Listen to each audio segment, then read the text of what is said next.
Throughout the history of combat sports, few events have left their mark on the squared circle like a one-night tournament. In order to win, you must dig deep because once you beat your first opponent, the night has just begun. Oh, he's got it backed up. Is he going to be able to close this thing out? Solid shot! And Tom Matlin is on the deck.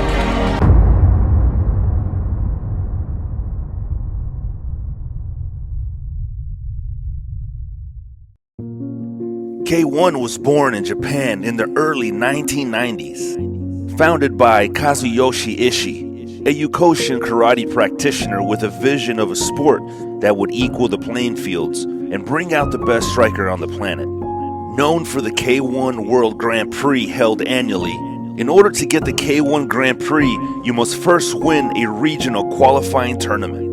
Winning an 8-man tournament in one night means you must defeat 3 opponents in order to claim victory and cement your legacy.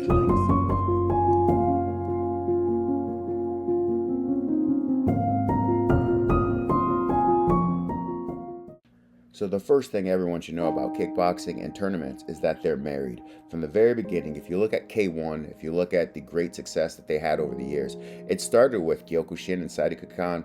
Those types of tournaments are the things that made them say, hey, we get this idea of the best heavyweights in the world, we're going to put it in a one-night tournament because that's what we're used to because of our history with kickboxing and our history with karate. So right in the beginning, you have Saitōkan karate, you have Kyokushin karate, and they all have tournament formats. That's what produced your Andy Hoogs, that's what produced your Masake Satakes. They came from that kind of tournament background. So flash forward to the idea of wanting to put the best heavyweights together. They didn't think this would be something that would be best done if you just did a bunch of single fights over several nights. They figured a one-night tournament would be the best way to showcase the best fighters in the world, and this tournament became their premier event in kickboxing. So after the boom of the heavyweight success, great tournaments that had Peter Arts, had Ernesto Hoost, had some of the great Bronco Sikitik, some of the best kickboxers in the world in that first tournament. Maurice Smith from America. We had so many good representatives. Andy Hoog, all-time great. Probably the biggest star is Andy Hoog of the 90s. K1 had this idea that we have a young man named Masato Kobayashi. We're going to get behind this young man. And Masato had been winning on the regional circuits, but he was different. He had a good look about him. The girls liked him. He had a good fight style. But they said, what is our best chance to showcase this young man? And K1's idea is to do what they were already doing, come up with a kickboxing tournament. And this wasn't just any kickboxing tournament. In a world where heavyweight ruled and everybody wanted to be a heavyweight, thanks to Max, thanks to Masato, for the first time ever, K1 would focus on a smaller weight class. And the smaller weight class would be 70 kgs or 154 pounds.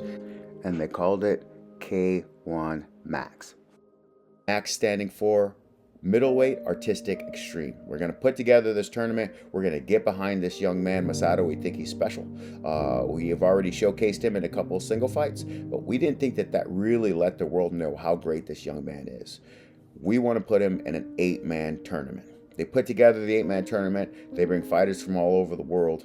And 5 years later, you have the premier tournament that made the premier weight class.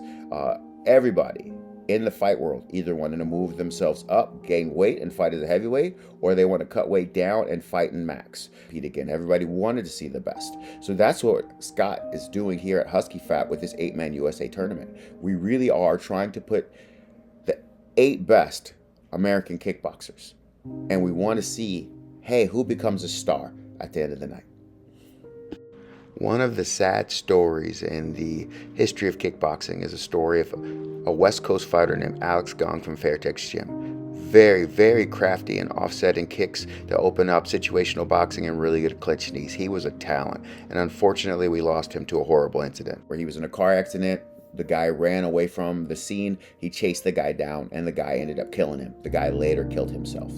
And it was one of the most heartbreaking things as a kickboxing fan for me, because Alex Gong had all the potential to go to the K1 Max and fight with the best 70 kg fighters in the world. one of the things that I'm most proud of is that I get to be a part of what Scott and Husky Fat are doing, because this is the first time that America is going to put together a 70 kg, a 8-man 70 kg tournament in which we can find out who is the next Alex Gong, who is the next guy who is going to go out and have international success after having a great run in this kickboxing tournament. So I'm so glad to be a part of this, and Husky Fat really is going to deliver one of the great tournaments with some of the best athletes that America can find. So Road to Tokyo, an ode to the legends, is Husky Fat's way of honoring the great tournaments that make kickboxing what it is today. So for every hero that you could think of that walked inside that squared circle and put on great performances at the risk of their health, they did it because they love it. They love the competition. They love the idea of besting the other person, of being the best in the world. Ode to the Legends is Husky Fat's way of doing that. We're grateful for this opportunity, and we hope everyone enjoys.